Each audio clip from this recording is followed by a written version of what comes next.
বৰপেটাৰ ৩ নং কলনীতে পহুমাৰা নৈৰ খুঁটিৰ বাঢ়নী পানীয়ে উটুৱাই নিলে পথৰ ওপৰৰ কালভাৰ্ট। যাতায়াতৰ সমস্যাত কেইবাখনো গাঁৱৰ লোক। বিগত কেইবাদিন ধৰি হৈ থকা প্ৰবল বৃষ্টিপাতৰ ফলত বৰপেটা জিলাৰ মাজেৰে বৈ যোৱা ব্ৰহ্মপুত্ৰ, বেকী, পহুমাৰা আৰু কালদিয়া নৈসমূহৰ জলপৃষ্ঠ বৃদ্ধি পাবলৈ ধৰিছে। জিলাখনত নৈসমূহৰ জলপৃষ্ঠ বিপদসীমা পাৰ হোৱা নাই যদিও পহুমাৰা আৰু কালদিয়া নদীৰ জলপৃষ্ঠ ব্যাপকভাৱে বৃদ্ধি পাবলৈ ধৰিছে। ইপিনে পহুমাৰা নৈৰ বাঢ়নী পানীয়ে আজি পুৱতি নিশা বৰপেটাৰ সৰুক্ষেত্ৰী সমষ্টিৰ বৰপেটা ভৱানীপুৰ পথৰ ৩ নং কলনীত এটা পথৰ ওপৰত থকা কালভাৰ্ট উটুৱাই নিয়ে।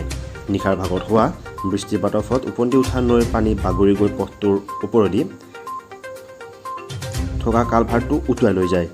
ইয়াৰ ফলত সৰুক্ষেত্ৰী সমষ্টিৰ ঠেকা কলনী অঞ্চলৰ পাকা বেতবাৰী পাম, পানী মৰিচা পথাৰ আদিৰ লগতে প্ৰায় 10খনতকৈ অধিক গাঁৱৰ লোকে যাতায়াতৰ ক্ষেত্ৰত সমস্যাৰ সন্মুখীন হ'বলগীয়া হৈছে।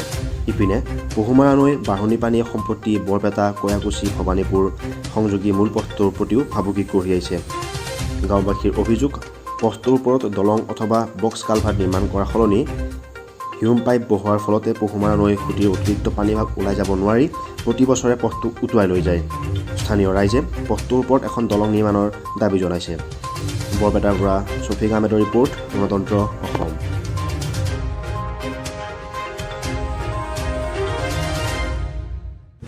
কালভাৰ্টটো উঠি যোৱা মানে যোৱা কেইদিনমান নেৰানেপেৰা বৰষুণ হোৱাৰ কাৰণে মানে আৰু উজানৰ পৰা পানী বেছিকৈ সোঁত বৈ অহাৰ কাৰণে কালভাৰ্টটো মানে সহ্য কৰিব নোৱাৰি কালভাৰ্টটো উঠি গ'ল।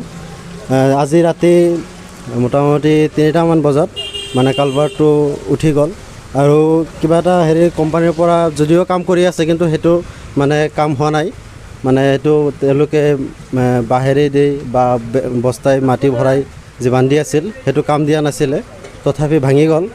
কিন্তু এইকাৰণে মানে ইমান বৰষুণ হৈছে আৰু ইমান পানী হৈ আছে ৰাস্তাটো, মানে ইয়াতে বিশেষকৈ কালভাৰ্ট হ'বই নালাগিছিল। কালভাৰ্ট নহয় পেলাই ইয়াতে ব্ৰিজ হ'ব লাগিছিল।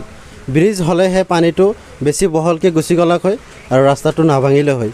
আৰু এইটো ৰাস্তাই আমাৰ পাকাবাদৰী পাম 4 নং ৱাৰ্ডৰ 3 নং ঠেকা কলনীৰ যিটো ৰাস্তাত হয়, এইটো ৰাস্তা আমাৰ মেইন বিবি ৰোডৰ পৰা কয়াকুছি আৰু বৰপেটাৰ ৰোডৰ পৰা ৰাস্তাটো ওলাই যায় পহুমাৰা নদীৰ পাৰলৈ গৈছে। এইটো ৰাস্তা সোমাই যাই পেলাই আগত দেখি যোৱা বছৰো কেইবাটা জেগাত ভাঙিছে। সেই জেগাকেইটা মানে ৰাস্তাটো ৰিপেয়াৰিং হোৱা নাই বা ৰাস্তা ভাঙাখিনি আধা ভাঙাখিনি তেনেকুৱাই আছিলে আৰু আধা ভাঙাখিনি আৰু এইবাৰ সহজতে ভাঙি গ'ল। এইটো ভাঙাই নহয়, এইটো কালভাৰ্টেই নহয়, এইটোত বাদে আৰু 3-4টামান জেগাত ভাঙি গৈছে। সেইকাৰণে মানে আমি চৰকাৰক বিশেষভাৱে অনুৰোধ জনাওঁ যে আমাৰ এতিয়া কালভাৰ্ট নহয়, এইটো অতি সোনকালে এইটো ব্ৰিজৰ ব্যৱস্থা কৰক আৰু ইয়াৰ আগত যিখিনি ভাঙিছে আৰু 2-3টা ভাঙিছে তাতেও 2-এটা কালভাৰ্টৰ ব্যৱস্থা কৰিব লাগে। বিবি ৰোডটোৰ প্ৰতিও ভাবুকি আহিছে। বিবি ৰোডটোৰ প্ৰতি নিশ্চয় ভাবুকি আহিছে, কাৰণ পানীৰ ইমান সোঁত বৈ আছে যাতে মানে পানীটো মানে পাক মাৰি পেলাই বিবি ৰোডটো ভাঙাৰ কাৰণে ভাবুকি আহি গৈছে।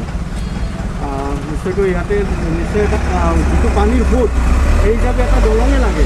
দলং লাগে, নিশ্চয় দলং লাগে। দলং নহ'লে মানে নহ'বই, তাৰমানে যাতায়াতৰ অসুবিধা হৈছে। এতিয়া আমাৰ ধৰক আমাৰ এইখিনি অঞ্চলৰ যিখিনি মানুহ আছে সেই চবৰ ঘৰত নাও নাই। নাও থাকিলেও মানে ভালকৈ মানে মানুহে দুখীয়া শ্ৰেণীৰ আমি ইয়াতে দৰিদ্ৰ মানুহ বসবাস কৰোঁ। ইয়াতে সকলোৰে ক্ষমতা নাই নাও বনোৱাৰ কাৰণে।